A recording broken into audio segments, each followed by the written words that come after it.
If you play high or top tier air realistic battles, it's likely that these clouds have screwed you over before.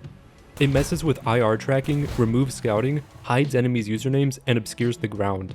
You've probably experienced at least one of these before, and it's incredibly frustrating because it can mean the difference between a win and an embarrassing death. The worst part is, it's not even your fault as a player since clouds are client-side rather than server-side.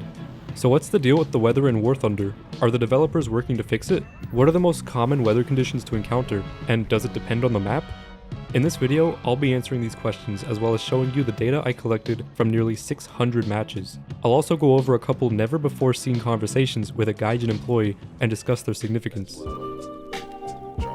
Weather in War Thunder leaves a lot to be desired. Sure, it can be pretty and cinematic, but there are far too many issues going on behind the scenes. For starters, clouds are client-side, as I mentioned earlier. If you don't know the difference, I'll keep it simple. Client-side objects or actions are only visible to you. If it's server-side, it's visible to everyone. This means that clouds in War Thunder appear differently for each player, their location, altitude, size, shape, density. Back when I was unaware of this, there were a few times I thought I was using the clouds to my advantage, speeding away into a giant plume where I hoped to lose the enemy and make my great escape. Except that's not what happened. On my enemy's screen, I was still visible in the Great Blue and an easy target. There were no clouds. But this is the only example I can think of as to how it could negatively affect low to mid-tier players. The problems really start to stack up as you enter high and top tier once missiles are introduced. Let's start by looking at the Fox 2, or passive IR homing missile. If you know how IR missiles work, you'll understand that clouds interfere with their ability to detect and track heat signatures. You'd be right to assume that going into dense clouds would cover your behind, literally, but the clouds are invisible to the enemies behind you and you will be sent back to the hangar. So a little free advice here, don't rely on hiding in clouds. There are also Fox 1 missiles, which rely on the plane's radar, and Fox 3 missiles, which have their own radar. One of the easiest ways to avoid these missiles is to drop to an altitude of 60 meters or less. This method uses ground clutter to confuse the enemy's radar and voila, missile evaded. Sounds simple enough, right? Yeah, so clouds cover a lot of the ground, and if you can't see the ground, you can't tell when you're 60 meters or less away from... Oh, and there's a tree. Did I mention that trees in this game are a freakish 45 to 75 meters tall?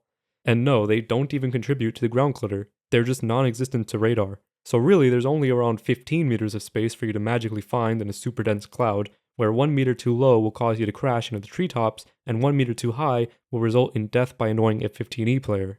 The scenario I just mentioned is only exacerbated when the time of day is dusk and the weather condition is thunderclouds. Try finding those 15 meters now.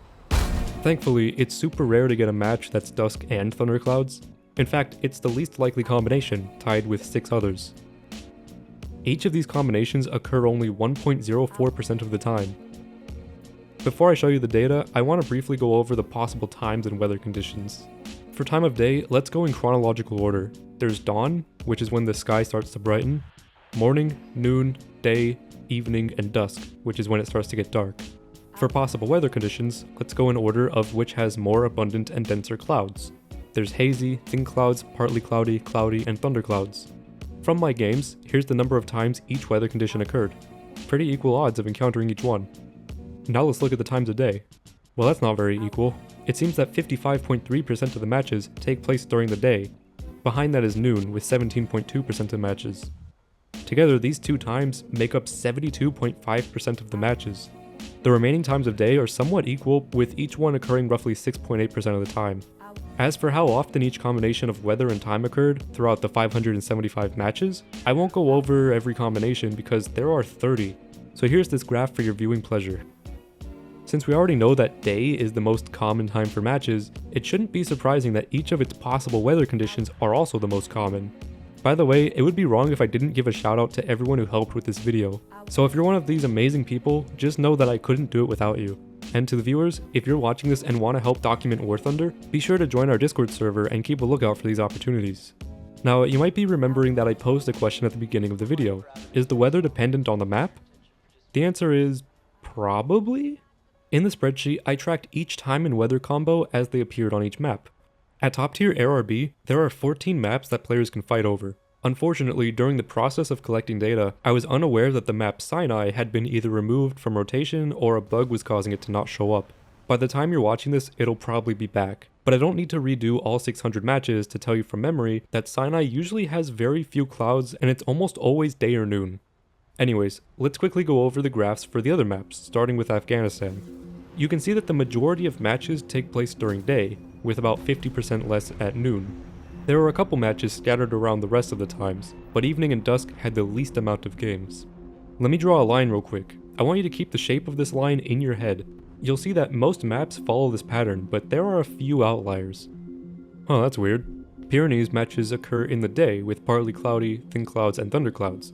An equal amount of matches during evening with hazy weather. Only a handful of matches had clear weather, and absolutely no matches through dawn, morning, and noon. Rocky Canyon is another odd one. Absolutely no matches through dawn and morning, with only one match at dusk. Every other match was during day or noon, although the map only showed up 11 times in all of the 575 matches, making it the rarest map to encounter. Rocky Pillars also breaks away from the common pattern, with barely any matches occurring during day. Of the 4 day matches, they all had thunderclouds conditions. The other matches mostly occurred during noon and evening. Southeastern City has a pretty even distribution of matches across the times of day, although completely excluding dawn and day. Its matches also had some of the lowest cloud density, making it a highly favorable map in my opinion. Spain almost exclusively occurs during morning and noon across all weather conditions, with a few matches sprinkled in across evening and dusk. Vietnam is an interesting map because it's the same map as Battle for Vietnam, but they have different names. Also interesting is that despite being the same map, the weather conditions and times of day are seemingly random and don't follow the mainstream pattern. If there is a pattern, it's that every match on Vietnam occurred with somewhat to very cloudy conditions. Now, before I show you some conversations with a Gaijin employee, I just want to ask that if you're enjoying the video so far, please subscribe and leave a like. We're so close to my goal of 25,000 subscribers, and it would mean a lot to me. Thanks. Personally, I like the time and weather systems, and I think they add a layer of depth to the game and graphics, but the problem is that they're too half-baked, like a lot of mechanics that Gaijin introduces. The clouds should not be client-side and certainly shouldn't be pooling around ground level. Even the developers themselves think this, evidenced by this conversation. In late September of 2024, Smin commented in the CC server that the developers were planning on adjusting the low clouds. Smin is our community manager contact who passes feedback to and from the developers for us. He's a nice hardworking guy and gave me permission to show these messages to you all. A couple months later, in early December, SteelX Wolf asked Smin what's going on with the clouds and brought up the fact that they're still client-side. While we didn't really get an answer to the client-side clouds, he did say that the developers were looking into the low clouds and that clouds wouldn't be simply removed. He also answered another question by saying any changes to the clouds would require a major update and time-consuming overhaul on the environmental system. The final exchange in this thread is Walvis pushing a little harder about the client-side clouds, and Smin finally giving an unfortunate answer that he simply doesn't know. What we do know from this, however, is that the developers are actively trying to fix the low clouds problem. While it wasn't directly stated, it's also implied that the developers are working on a major environment overhaul, since that's what would be required to fix the clouds.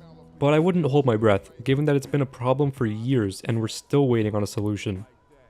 Anyways, this wasn't meant to be a super long video, but that's just kind of what it turned into. I just wanted to share with you guys some interesting data I collected and graphed. So that's all for now. I hope you have a good rest of your day, and thanks for watching.